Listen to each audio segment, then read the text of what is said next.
마켓의 최리나입니다. 오늘 제가 나름대로 잡아본 키워드는요, 자동차주에 대한 의혹입니다. 오늘 시장은 좀 방향성이 없고 이번 주 후반에 미국의 고용지표와 삼성전자 2분기 실적 잠정치가 공개된다고 하지만 이것저것 다 언제 확인하고 주식을 사겠습니까? 근데 자동차주 오늘 기관이 조금 윈도우 드레싱 끝나서인지 매도합니다만은 외국인들이 다시금 사고 있는 그런 섹터로 분류가 되고 있습니다.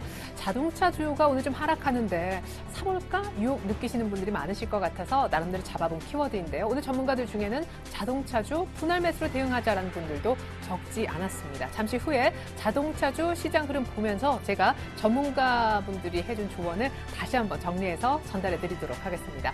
자, 먼저 오늘 2013년도 하반기 첫 거래일이죠. 주말 앞두고 글로벌 증시가 2013년도 상반기 마지막 거래를 어떤 식으로 마무리 지었는지 그 분위기부터 짚어보도록 하겠습니다. 자, 먼저 뉴욕입니다. 혼조세로 그냥 맞췄더라고요. 다우는 15,000선을 잃어버렸고요. 나스닥은 오히려 소폭 올랐고 S&P 500도 다우존스 산업평균지수와 함께 떨어졌습니다. 사실상 이렇게 혼조세를 빚긴 했는데 주간 단위로는 3주 만에 상승한 것이고요. 월간 단위로는 8개월 만에 하락한 것입니다. 자, 이렇게 왜 3대 지수가 일제히 같은 방향을 보이지 못했는가? 첫 번째는 양적 완화 축소 우려가 다시 고개를 들었습니다. 참 지겹죠? 때문에 이번 주에 고용지표가 중요한 것인데요. 이번에도 한 연준 이사의 발언 때문이었습니다. 스타인 연준 이사라는 분이 잘 모르는 분인데 9월 양적 완화 축소 시기로 본다. 양적 완화 QE 축소 시기로 9월을 점 찍었다라는 것. 시장이 은근히 조금 신경 쓰고 있는 9월인데 이분이 그런 얘기를 하심으로 인해서 다시 QE 축소 우려가 시장을 지배했고요. 또 한 가지는 지표 또한 일정한 방향성을 보이지 못했습니다. 시카고 PMI는 전월 대비 급락해서 좋지 않았었는데 미시간대 소비 심리지수 확정치는요. 전월보다 예상보다 많이 좋아진 모습이어서 지표도 좋은 거 하나, 나쁜 거 하나 이렇게 엇갈리게 나왔기 때문에 지수가 일제히 오르지도 일제히 내리지도 못했다는 얘기죠. 유럽 증시 분위기는 오히려 다 하락 쪽이더라고요. 한번 보시겠습니다. 네, 찰출연 매물이 나온 것이죠. 독일과 영국과 프랑스가 모두 0.4%대 안팎 혹은 0.6%까지 하락하는 모습이었습니다. 큰 폭의 하락은 아니었는데 상반기 마지막 거래일에서 빨간불을 보여주지 못한 것 같습니다.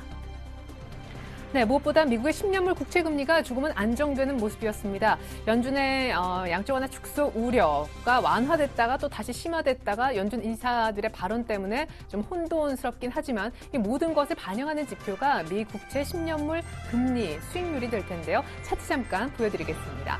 자, 지금 한 2.6% 이상씩까지 갔다가 2.5% 안쪽에서 안정되는 모습이거든요. 2.48% 정도에서 상반기 마지막 거래를 하는 것으로 봐서 아마 이 정도에서 안정을 되찾거나 더 추후에는 아래쪽까지 가지 않을까 조심스럽게 예측을 해보고 있습니다. 네, 이렇게 해서 이제 간밤의 글로벌 증시 분위기는 주말 앞둔 분위기 전해드렸고요. 오늘 일본 장부터 시작해서 아시아 증시 한번 분위기 보고 우리 장으로 돌아가려고 하는데 일본 쪽에서 오늘 지표가 많이 나왔습니다. 첫 번째는 이제 단칸 지수입니다. 2분기 단칸 지수가 예상보다 좋게 나왔습니다. 4를 기록했다고 하는데요. 예상이 3 정도였는데 훨씬 개선된 수치입니다. 이 단칸 지수라는 게 일본 대기업들이 향후 경기가 어떨까, 지금 어떻게 느끼고 있지, 경기가 좋아지고 있다고 느끼나 이렇게 체감 경기를 묻는 것이었는데요. 지금 2분기 연속 개선되고 있다라고 나옵니다. 일본의 대기업들이 그러니까 경기가 괜찮아지는 것 같아 라고 대답을 2분기 연속했다는 뜻입니다. 역시 제적 지표 중에 하나라고 볼 수 있겠는데 때문에 일본 니케이가 오늘 오르고 있을까요? 지표는 괜찮았는데 니케이 현재 모습 보여드리겠습니다. 네, 니케이가요, 지금 13,600선 정도에서 소폭 하락세를 띠고 있죠. 왜인가 하면요, 지난주 금요일 날 꽤 많이 올랐었습니다. 차트 보시면요, 지난주 금요일 날 3.5%나 급등하면서 나름대로요, 자, 차트를 조금 키워서 볼까요? 나름대로 이렇게 좀 하락했었다가 61선까지 와 있는 상황이었어요. 나름 아주 좁은 박스권의 상단을 좀 뚫어놓고 오늘 약간 61선에서 쉬는 모습이라고 기술적으로 이해하시면 좋겠습니다. 네, 이번엔 중국의 지표 한번 보겠습니다. 중국 지표는 오늘 크게 두 가지가 나왔지만 크게는 뭐 한 가지입니다. 6월 제조업 지표인데 빨간불이 들어와 있죠. 지표가 좋았습니다. 예, 그렇습니다. 지표가 사실은 두 가지인데 정부 공식 집계가 하나 있었고요. HSBC라고 하는 쪽에서 집계하는 지수가 하나 나왔습니다. 사실 타이틀은 같습니다. 중국의 6월 제조업 PMI라는 것이었는데 정부 집계는 얼마였는가? 50.1이었습니다. 예상이 50이었는데 예상보다 약간 더 0.1 더 좋게 나왔죠. 전체적인 큰 틀에서 예상 예상에 부합했다고 보시면 좋겠고요. HSBC 집계 사실 이게 더 중요했습니다. 기다렸고요. 앞서 정부의 공식 집계는 개장과 동시에 나왔었고 HSBC 집계는 10시 45분경 정도에 나왔었는데 이것도 예상이 한 48.3이었는데 48.2. 요건 이제 예상보다 0.1 적게 나왔지만 역시 비슷하게 예상 언저리를 맞춰줬다라는 그런 결과가 지금 들어오고 있습니다. 사실은 이 아래쪽에 보여지는 지금 글자 중에요.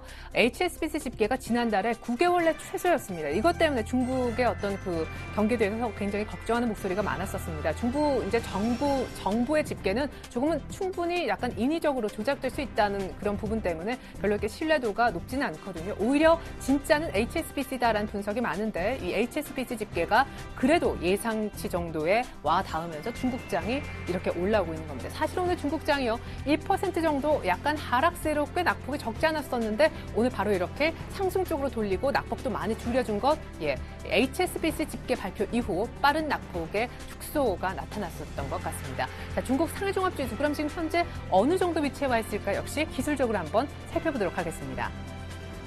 네, 이제 중국 지수를 한번 보자고요. 아이고, 중국을 또 찾아야 되는군요. 제 컴퓨터가 이렇습니다, 여러분. 중국은 뭐 다음번에 보도록 하죠. 하지만 이제 지난주 금요일 날 한 가지 말씀드릴 수 있는 거는요. 1.5% 정도 반등을 했었다가 오늘 1% 다시 내주나 했었는데 이것이 지표가 생각보다 좀 괜찮아서 그래도 상승으로 추가 상승 쪽으로 모습을 돌려줬다라고 이해하시면 좋겠습니다. 지금 차트 보여지는 대로 이렇게 1% 정도 하락 출발했었다가 지금 요 낙폭이 줄어지는 시점은요. HSBC 제조업 지표가 예상치에 부합한 순간부터라고 말씀드리고 싶습니다. 자, 우리나라에서도 지표가 나왔습니다. 이 부분은요. 잠시 뉴스 시간에 자세하게 다뤄드릴 텐데 간단하게 브리핑만 해드리고자 합니다. 일단 먼저 6월달 소비자 물가가 나왔는데 지금 8개월 연속 1%대 기록하고 있습니다. 오히려 5월달 소비자 물가 상승률보다 더 낮아졌기 때문에 이거 디플레이션 들어가는 거 아니야? 라는 우려까지 자아낼 정도로 물가는 심하게 좀 안정화되고 있는 그런 모습이고 사람들이 돈을 쓰는 거 맞아? 이런 걱정까지 하고 있다는 거죠. 6월달 수출입 지표도 나왔습니다. 수출이 467억 달러. 1년 같은 기간 대비해서 수출이 조금 줄었다고 하는데 일단 무역 수지 자체는 17개월 연속 흑자 행진을 이어갔다고 합니다. 충분히 이런 재료들 우리 외환 시장에도 영향을 줄 텐데요. 더 정확한 뉴스에 관련된 내용은 잠시 후에 전해드리도록 하겠습니다. 자, 우리 지표도 봤으니까 이제 우리 시장 한번 볼까요? 코스피의 모습부터 보여드립니다. 네, 코스피가 지금 1856선인데요. 0.4% 정도 하락이죠. 어머, 오늘 코스피 별로 못 오르네. 그렇습니다. 중국도 지표 위에 약간 상승 전환했었고 일본은 지표 좋았는데도 금요일장 많이 올랐다면서 약간 하락하고 있습니다. 전반적으로 보합권 등락이 아시아 증시 전체의 어떤 분위기라겠고요. 코스피도 그 분위기 중에 하나인데 약간 아래쪽이더라 이렇게 이해하시면 좋겠습니다. 자, 시가도 플러스가 아니었었고요. 사실상 이 정도 가격에서 계속 등락을 보이고 있습니다. 1850, 1855 레인지에서 계속 50선대에서 머물고 있는 코스피입니다. 별로 재미가 없었다는 얘기죠. 자, 코스피의 수급 한번 보도록 하겠습니다. 지난주 후반 목요일, 금요일에 외국인들이 갑자기 들어와서 선물을 일단 제외하고 현물 쪽에서 6천억 정도 매수를 했었습니다. 월, 화, 수 6천억 팔았다가 목금에 6천억을 샀었던 외국인이 오늘 사지 않죠. 하지만 오히려 기관보다는 덜 팝니다. 외국인 오늘 판다라기보다는 오늘 일단 더 사진 않고 있다. 이렇게 숨을 고르는 외국인이다 정도로 이해하시는 것이 맞겠습니다. 오늘 코스피는 나흘 만에 소폭 하락하고 있고요. 양매도가 지금 나오고 있습니다. 더 중요한 것은 외국인들 선물이라고 여러 차례 강조드렸죠. 외국인들의 현재 선물 매매 어떻게 하고 있는지 한번 볼까요? 지금 한 12계약 정도 소폭이지만 순매수, 매수 우위를 기록하고 있긴 한데 이게 이제 시간대 흐름 보면요. 계속 매수했다가 팔았다가 왔다 갔다 합니다. 이쪽 보시면 될 텐데 파란불이었다가 이쪽 보시면요. 또 다시 막 매수했다가 다시 또 파란불이었다가 오늘 선물 쪽도 크게 방향성 없고 외국인들 그냥 관망하고 있는 것 같습니다. 지난주 후반에 잠깐 보시면 이렇게 6천억 정도 매수 우위 보였다가 오늘 약간 다시 파는 것이고요. 선물 쪽은 소폭이지만 현물과 선물의 동반 매수가 지난주 이틀 연속 계속 이어졌었거든요. 오늘 선물 쪽은 그래도 매수가 이어지려 한다. 그리고 현물도 많이 안 판다. 이렇게 이해하시면 되겠습니다. 네, 이번에는 코스닥입니다. 코스닥은요, 분위기가 좋아요. 코스닥은 상승폭도 제법 됩니다. 1.5% 정도 상승이고 지난주 후반에 쑥쑥쑥 올라왔었죠. 코스닥은 나흘 연속 오르고 있는 것입니다. 527선이면은 530선 정도면 이 갭 10% 하락한 거 거의 다 만회하고 이평선 저항도 거의 극복할 수 있는 포인트가 되거든요. 527선까지 올라왔었고 오늘도 추가적으로 8포인트 더 당기고 있습니다. 분봉 보시겠는데요. 코스닥은 아마 아침 시가보다는 그게 괜찮을 겁니다. 시가도 플러스였었고 코스닥은 코스피와는 달리 그 플러스 상태에서 상승폭을 점점점 키워나가고 있긴 한데 525, 526 한 이 정도 라인에서 더 키워나가진 못하는 것 같습니다. 오늘 약간의 착시 효과 얘기도 있는데요. 그 부분 잠시 후에 짚어보고요. 일단은 코스닥의 수급부터 보여드립니다. 자, 코스닥에 오늘 외국인들이 나홀로 사고 있을 거예요. 그렇습니다. 150억 정도. 그러면 결론적으로 어떻게 됩니까? 외국인들이 거래소에서 현물과 선물 별로 그렇게 많이 매매 안 하고 오늘 외국인들은 코스닥 정도만 집중해서 사더라 이렇게도 이해해 볼 수 있겠죠. 기관과 개인은 동반해서 코스닥 던지고 있습니다. 이번에는 원달러 환율의 상황 짚어드리겠습니다. 원달러 환율이요. 지난주 후반에 이제 슬슬 내리기 시작했었죠. G2 리스크가 완화되면서 1140원대까지 들어오면서 금요일장 마쳤었는데 오늘 1130원대 들어옵니다. 오늘 하루만 추가적으로 한 4원가량이 더 빠지고 있습니다. 왜냐?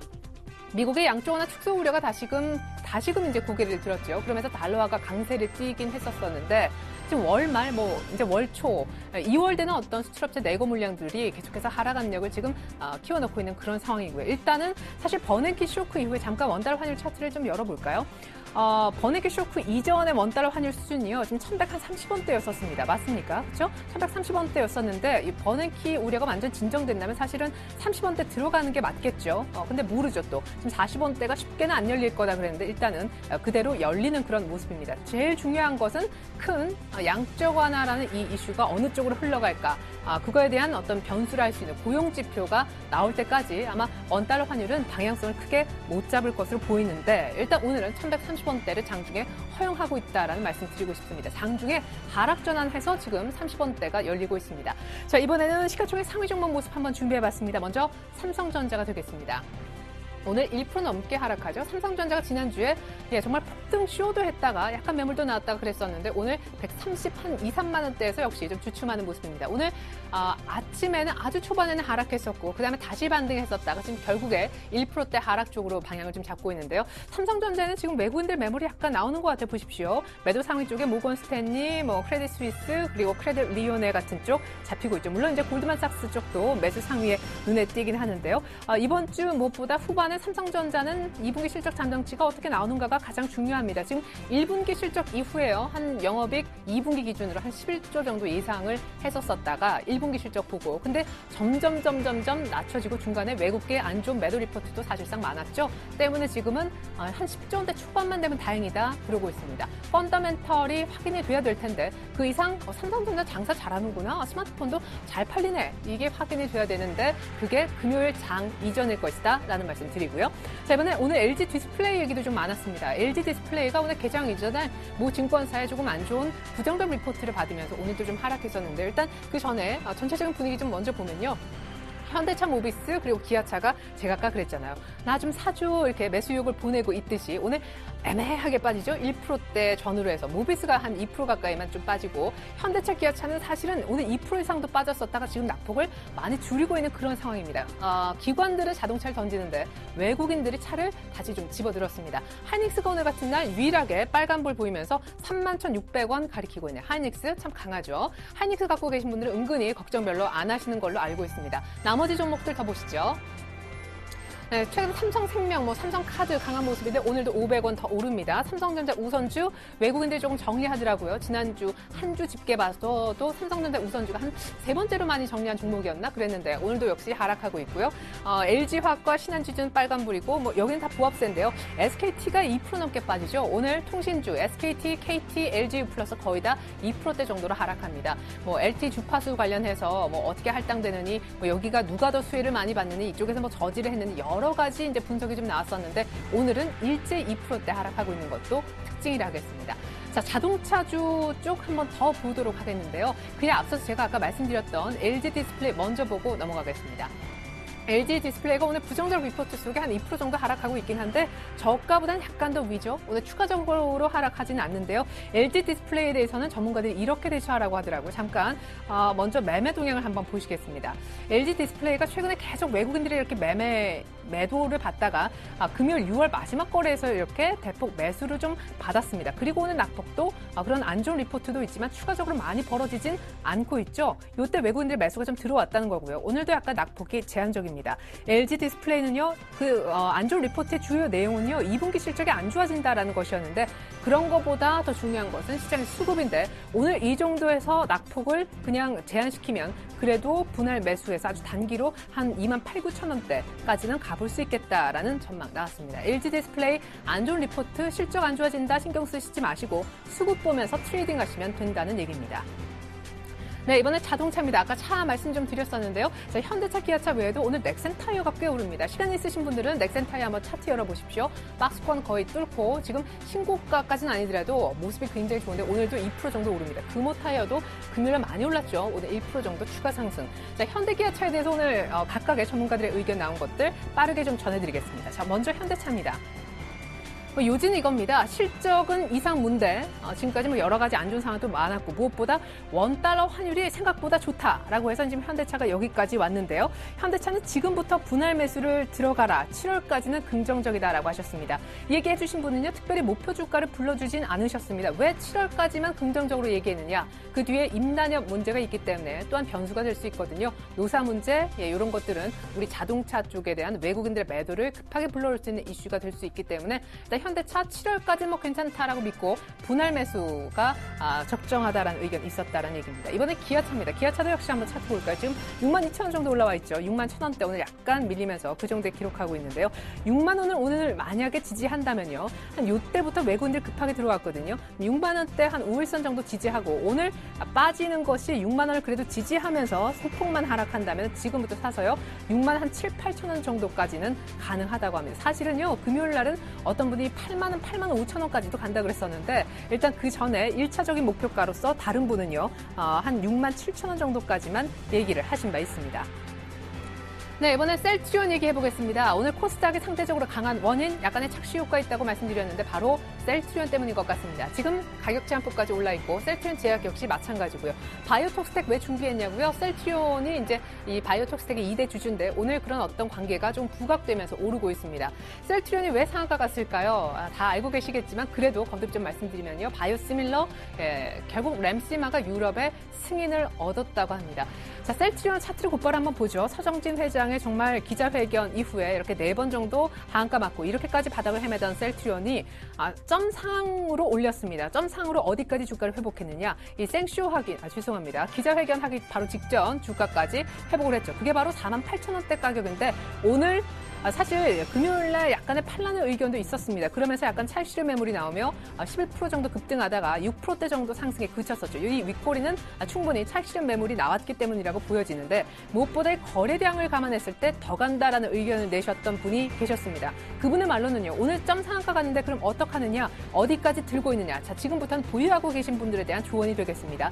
일단 상한가를 오늘 가긴 했었지만 이 상황이 점점점 풀리면 오늘이 아니더라도 상한가가 풀린다 싶으면 발빠르게 물량을 좀 줄여서 현금화하자는 의견이 나왔습니다. 어디까지 간다. 가격보다도 상이 풀리는지 그 부분 보고 현금화 준비하시면 될 것 같습니다.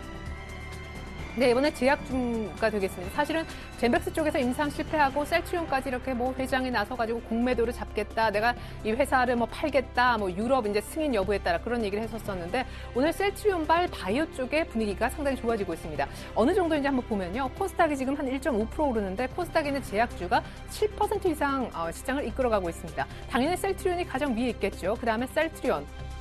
이거 셀트리온 제약, 그 다음에 이제 여긴 젠백스도 있고요. JW 중해신약, 바이오니아, 최소한 5% 정도 오르는 종목에는 CJ과 바이오엔, 차바이오엔 같은 종목도 이렇게 눈에 띕니다. 메디포스트도 3%대 정도로 따라와주고 있네요. 네, 그리고 중국주가 최근에 심상치 않았었습니다. 중국발 악재 때문에 급락하기도 했었는데 최근에 또다시 급등하는 모습도 포착되고 있죠. 오늘 특별히요. 에이블 CNC가 오르는데 중국 쪽에서 호재성 뉴스가 있었던 건 아니고요. 체코 쪽에 1호점 유럽에 이제 진출한다는 소식이 나왔습니다. 그 밖에 여러 유럽 지역에 이제 미샤를 브랜드를 이제 런칭을 한다 그러는데 오늘 두 자릿수 이상으로 급등하는 듯 했었는데 상승폭이 약간 줄고 있습니다만 뭐 그럭저럭 괜찮습니다. 에이블 CNC 한번 볼까요? 확실히 이제 바닥 잡고 턴하는 그런 차트를 그리고 있을 거예요. 그렇죠? 자, 여기까지만 보더라도 약간 더 키워볼까요? 예. 얼마 전에 한번 지난주 목요일에 급등을 했었었고요. 약간 이제 쉰 다음에 오늘 이 평을 완전히 타는 그런 급등이 나왔죠. 아마 이 에이블 CNC는 5만 원까지는 트레이딩이 가능할 것이다. 이런 분석이 나왔습니다. 현재 가격 44,400원인데 5만 원까지 단기 트레이딩 유효한 종목이라고 합니다. 그리고 위닉스도요, 이제 내일부터 본격적인 장마가 시작된다고 하잖아요. 근데 위닉스도 오늘 거의 두 자릿수 이렇게 급등하면서 장마철 훨씬 이전에 급등 신고가를 했다가 이제 장마가 시작된다라고 했을 때 물론 비는 안 왔지만 그때 약간 눌림목을 만들었고요. 본격적인 장마 얘기가 나오니까 다시 눌림목 이후에 빠르게 살아나고 있는 모습도 특징이 되겠습니다. 오늘 코넥스 수혜주 빠르게 좀 봐야 될 것 같아요. 오늘 21개 상장 기업이 코넥스라는 사실상 중견 기업을 육성하기 위한 제3시장에 이름을 올렸습니다.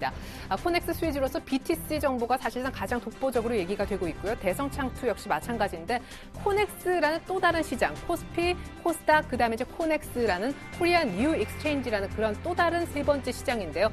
거기에 상장하는 기업들의 숫자가 총 21개입니다.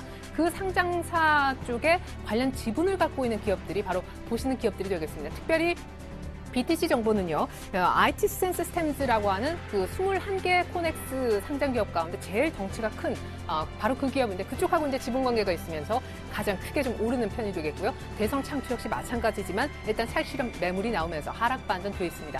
나머지 종목 조금 더 볼까요? 코넥스 쪽에 상장하는 기업의 지분을 갖고 있는 그런 회사로서 수혜주로 거론되는 종목입니다. 특별히 오늘 화천기계주가 좀 더 많이 오르고 있는데 잠깐 차트 볼까요? 지난주 후반에 쭉쭉쭉 올랐었는데 오늘도 별로 안 빠지죠. 바로 이 기업이 어느 쪽 지분을 갖고 있느냐? 예, 증권계 쪽에 조금만 관심이 있으신 분들은 알만한 FN가이드라고 하는 쪽에 지분을 갖고 있는 회사입니다. 오늘까지 안 밀리면서 추가 상승하네요. 네, 빠르게 시장 팁 드리고 오늘 7월 증시 전망해 주셨던 오늘 특별히 센터장님의 말씀 다시 한번 요약 정리해서 공유하고자 하고요. 이번 주 이제 7월 첫 거래일, 하반기 첫 거래일이니만큼 이번 주 주요 일정도 함께 공유하고자 합니다. 먼저 시장 팁이 되겠습니다. 네, 이번 주 삼성전자 잠정 실적이 나옵니다. 역시 삼성전자 증권 펀더멘털 때문에 굉장히 힘들었었고 수급도 꼬였었는데 조금은 수급이 이제 전체적으로 개선되면서 삼성전자도 낙폭은 제한적으로 돌아가고 있죠. 한번 폭등하기도 했었는데 일단 2분기 시즌이 시작되는 사실 어닝이 가장 중요하겠고요. 금요일 날 나올 미국의 고용 지표도 중요합니다. 그리고 1차적으로 시장이 기술적 반등을 했었었는데 여기서 추세적 상승을 하기 위해서는 외국인들이 들어와야겠지만 순진하게 현물을 왜 안 사지 하시지 마시고요. 선물을 특별히 잘 보셔야 합니다. 어떤 전문가는요. 선물 쪽에 대량 매도가 없는 한 추가 하락 가능성도 낮다고 합니다. 무엇보다 전차 군단에 대한 관심을 여러분들이 주문하고 있는데요. 특별히 7월 증시 전망을 해주셨던 이동수 센터장님의 의견도 마찬가지였습니다. 한번 보실까요? 네, 이제 7월인데 7월달 이렇게 흘러가지 않겠느냐. 꽤 괜찮은 솔깃한 내용들이 많았습니다. 지금 1800, 한 50선, 60선 정도인데 7월달 많이 가봤자 한 1900선 정도, 1900 한 10포인트 정도일 거고 시장이 우려하는 첫 번째, 미국의 양적 완화 종료는 아마 예상보다 시기가 지연될 것이다라고 하셨습니다. 그 이유인즉슨요. 지금 미국의 1분기 GDP 나오는 거 보십시오. 미 연준의 생각만큼 이 경제가 빠르게 살아나지 않고 있기 때문에 이거 양적 완화 축소 연준 스케줄대로 가지 않을 걸 훨씬 더 늦게나 시작될 수 있을 것이다. 이분 이렇게 보셨고요. 또 중국의 섀도우 뱅킹, 그림자 금융 때문에 굉장히 많은 걱정을 하지요. 근데 그런 중국의 어떤 우려, 신용경색 우려를 금융 위기가 오는 거 아닌가 이렇게까지 연결시키는 건 좀 과도한 걱정이라고 하지만 다만 경기가 조금 둔화되고 저성장이 이어지는 것은 우리가 조금 하고 인내해야 되는 부분이다라고 얘기를 하셨습니다. 그리고 한 가지는 제가 아까 차트를 잠깐 보여드렸는데 미 국채금리 상승세가 이제 2.6%까지 넘어갔었지만 2.5% 안쪽으로 오면서 약간 국채금리가 안정화되는 모습이 보이고 지난주 목요일, 금요일 외국인들이 선물과 함께 현물을 연속적으로 꽤 많이 사줬다라는 것에 주목해봤을 때 오늘은 약간 쉬는 거지만 외국인들 매수도 7월달 기대해볼 수 있겠다라고 하시면서 이분이 결국 중요하게 보셨던 것 역시 전차였다는 얘기입니다. 자, 6월달에 IT가 많이 빠졌습니다. 삼성전자 발도 있었겠죠. 물론 같이 수급도 좀 꼬였습니다. IT 부품주에는 투매가 나오기도 했었는데요.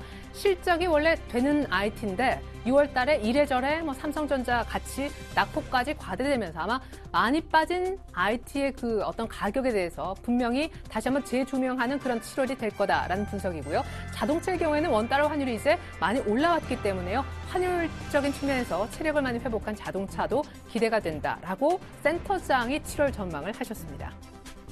네, 결국 전문가들이 얘기하고 있는 차, 그리고 센터장이 얘기하는 전차. 다시 한번 시장에는 전차가 거론되고 있는데 오늘 자동차주는 하락해서 매수의 유혹이 조금 있는 날이라는 얘기가 되겠습니다. 자, 끝으로 이번 주 주요 일정 빠르게 보고 저는 물러가겠습니다. 한번 보실까요?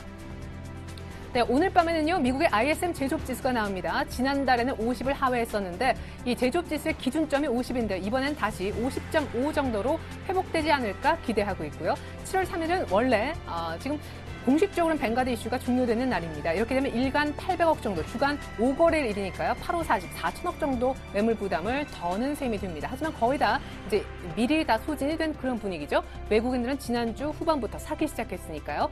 7월 4일은 미국의 독립기념일로서 휴장이 되고요. 그에 앞서서 약간 관망세에도 미국장에서는 나타날 것 같습니다. 미국이 쉴 때 중요한 이벤트가 있습니다. ECB에서는 통화정책회의를 7월 회의를 열게 되는데 여기서 기준금리는 안 만진다 할지라도 추가 부양책이 뭔가 더 나올 수 있을지 유럽의 모멘텀을 한 번쯤 기대해봐도 좋겠습니다. 자, 문제 7월 5일, 이번 주는 사실상 7월 5일을 향해 달려간다라고 해도 과언이 아닌데요. 자, 개장 전에 보통 나옵니다. 삼성전자 2분기 실적 잠정치. 아마 여러분들 연합뉴스 이거 앱 설치하신 분들은 아마 연합뉴스로도 뜰 거예요. 10조 정도 초반이 지금 예상이 되고 있습니다. 그 정도만 충족시켜준다면 아마 큰 충격은 없지 않을까 싶은데 사실은 2분기 실적 잠정치 내놓으면서 향후 전망을 어떻게 할 것인가 그 부분도 조금 관심사가 되겠습니다. 미국의 6월 비농업 부문 고용과 실업률도 중요하죠. 비농업 부문 고용은 한 16만 5천 명 정도 증가, 그리고 실업률은 7.5% 정도로 더 좋아질 것이라고 하는데 이 부분을 일단 열어봐야겠습니다. 어떤 전문가는 그런 얘기를 하더라고요. 이렇게 굉장히 좋아질 것처럼 예상치를 딱 말해놓고 이거 약간 음모론적이지만 사실 이 예상치에 별로 못 미치는 결과 역시 미국 경제가 별로 안 좋구나, 양쪽 하나를 지속해야 되는구나 이런 논리로 갈 수도 있다라고 하니까 일단 많이 안 좋은 것도 시장에는 부정적이고요. 미국 경제가 너무 안 좋다라는 얘기니까요. 사실 이렇게 돈을 많이 풀었는데 이렇게밖에 안 나와? 그렇게 하면 그 결과도 별로 좋은 건 아니겠죠. 근데 너무 좋아도 또 양쪽 하나 축소를 빨리 앞당길 수도 있으니 골디락스라고 표현들 하죠. 많이 좋아도 많이 나빠도 안 됩니다. 일단 미국의 고용과 삼성전자 실적을 기다리면서 이번 주 계속 매매하셔야겠는데 관망하시렵니까? 자동차를 사시렵니까? 잘 고민해보시고 선택하십시오. 고맙습니다.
안녕하십니까. 7월 1일 뉴스인마켓입니다. 엔저와 일부 업종의 경기 불황 여파로 올해 상반기 수출이 제자리 걸음을 하고 있습니다. 산업통상자원부는 올해 1월부터 6월 수출액이 전년 동기보다 0.6% 늘어난 2,767억 달러로 잠정 집계됐다고 발표했습니다. 상반기 수입은 2.6% 감소한 2,571억 달러로 무역 수지는 196억 달러 흑자를 냈습니다. 특히 6월 수출액은 467억 3,300만 달러로 작년 6월보다 0.9% 감소하면서 4개월 만에 마이너스로 돌아섰습니다. 6월 수입액은 412억 1,800만 달러로 1.8% 줄었으며 무역 수지는 55억 1,600만 달러로 흑자를 기록하며 17개월 연속 흑자 기조를 유지했습니다. 상반기 수출 실적을 지역별로 보면 일본으로의 수출이 작년 상반기보다 11.5% 감소하며 엔저 영향이 가시화됐습니다. 유럽연합으로의 수출도 상반기 3.8% 줄어든 반면 아세안, 중국은 수출이 꾸준히 늘었고 미국 시장도 2.1% 증가했습니다. 업종별로는 상반기 선박 수출이 작년 동기보다 25.3%나 추락했으며 철강도 11.9% 떨어졌습니다. 중소기업 전용 주식시장 코넥스가 오늘 출범했습니다. 한국거래소는 이를 오전 9시 서울서역에서 250여 명의 외빈이 참석한 가운데 코넥스 개장식을 갖고 21개 상장 1호 기업의 주권 매매를 거래를 시작했습니다. 신재윤 금융위원장은 축사에서 코넥스가 창조경제의 밑거름이 될 것이라면서 다른 나라에서 부러워하는 벤치마킹 대상이 될 수 있도록 정책적인 지원을 아끼지 않겠다고 약속했습니다. 코넥스 시장의 첫 21개 상장사는 바이오와 반도체 장비, 소프트웨어, 자동차 부품 등 다양한 업종으로 구성됐습니다. 매매 방식은 30분마다 매도자와 매수자가 제시한 수량과 가격을 모아 서로 맞는 가격의 거래를 체결하는 단일가 경쟁 매매이고 매매 단위는 100주입니다.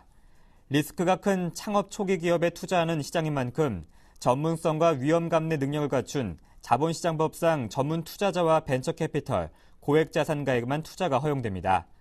개인이 코넥스 시장에 투자하려면 기본 예탁금이 3억 원 이상이어야 합니다. 소비자 물가 상승률이 2개월째 IMF 외환위기 직후 수준의 둔화세를 이어갔습니다. 통계청에 따르면 6월 소비자 물가는 지난해 같은 달보다 1% 상승했습니다.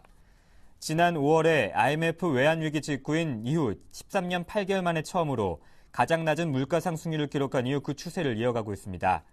소비자 물가는 지난해 11월 1.6% 상승으로 1%대에 진입한 이후 8개월째 1%대에서 하향 안정세입니다. 농산물과 석유류를 제외한 근원 물가는 1년 전보다 1.4%, 전달보다는 0.1% 올랐습니다. 생활물가지수는 작년 같은 달보다 0.3% 오르는 데 그쳤고 전달보다는 0.2% 하락했습니다. 기획재정부는 하반기에도 전반적인 물가 안정세는 유지되겠지만 지난해 하반기 물가 상승률이 낮았다는 점을 감안하면 기저효과에 따라 상대적으로 상승률이 높아질 수 있다고 내다봤습니다. 전체 취업자 중 청년층 비중이 지난 30년 동안 반토막 이상으로 추락하며 사상 최저 수준을 기록했습니다. 통계청에 따르면 5월 중 15세부터 29세 청년층 취업자는 382만 6천 명으로 전체 취업자 2,539만 8천 명 중 15.1%를 차지했습니다. 이는 관련 통계가 처음으로 작성되기 시작한 1983년 5월의 31.5%에 비해 절반 수준입니다. 청년층 취업자는 5월 기준으로 2005년 9만 9천 명 줄어든 것을 시작으로 올해 8만 5천 명이 감소하는 등 9년 연속 마이너스를 지속하고 있습니다. 청년층이 전체 인구에서 차지하는 비중은 1980년 30.4%에서 2010년 20.9%로 낮아졌지만 같은 기간 전체 취업자 중 청년층의 비중 감소 속도는 이보다 훨씬 빠른 것으로 나타났습니다. 이어서 오늘의 기업 뉴스를 전해드립니다. 삼성전자가 펜텍 스마트폰 판매에 나섭니다. 삼성전자는 전국 삼성 리빙 프라자 내 삼성 모바일샵에 베가존을 설치해 베가 아이언과 베가 넘버6, 베가 R3 등 제품을 진열 판매합니다. 이번 양사의 협력은 펜텍이 먼저 요청하고 삼성전자가 상생협력이라는 대승적 차원에서 이를 수용한 것으로 알려졌습니다.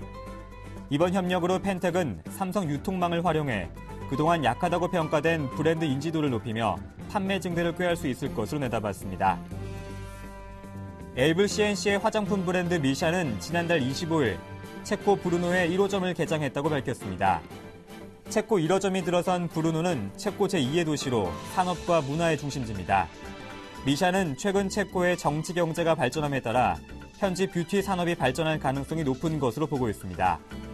미샤는 2004년 호주 진출을 시작으로 중국과 일본 등 전 세계 22개국에 1,100여 개의 매장을 운영 중이며 유럽에서는 러시아에서만 10개의 매장을 갖고 있습니다. SK이노베이션의 새로운 자회사인 SK인천석유화학과 SK트레이딩 인터내셔널이 이를 공식 출범합니다. 이는 지난 5월 SK에너지 인천 컴플렉스와 트레이딩 사업 부문을 인적 분할 방식으로 분사하기로 따른 데 결정한 것입니다. SK이노베이션의 자회사는 기존 3개에서 5개로 늘었습니다. SK인천석유화학은 1조 6천억 원을 투자해 내년 상분기까지 고부가 석유화학 제품을 생산하는 설비를 증설하고 중국을 비롯한 글로벌 시장을 집중 공략하겠다고 밝혔습니다. 그랜저와 제네시스, 에쿠스 등 현대차 고급차의 중동 지역 판매가 급증하고 있습니다. 자동차 업계에 따르면 현대차는 지난 5월까지 중동 시장에 고급차 3개 차종을 작년 동기 대비 5.5% 증가한 7,930대를 수출한 것으로 나타났습니다. 현대차는 지난해 중동 시장에서 모두 30만 5,800대를 판매해 지난 1976년 중동 진출 이후 처음으로 연간 30만 대 판매를 돌파했습니다. 7월 1일 뉴스인마켓이었습니다. 고맙습니다.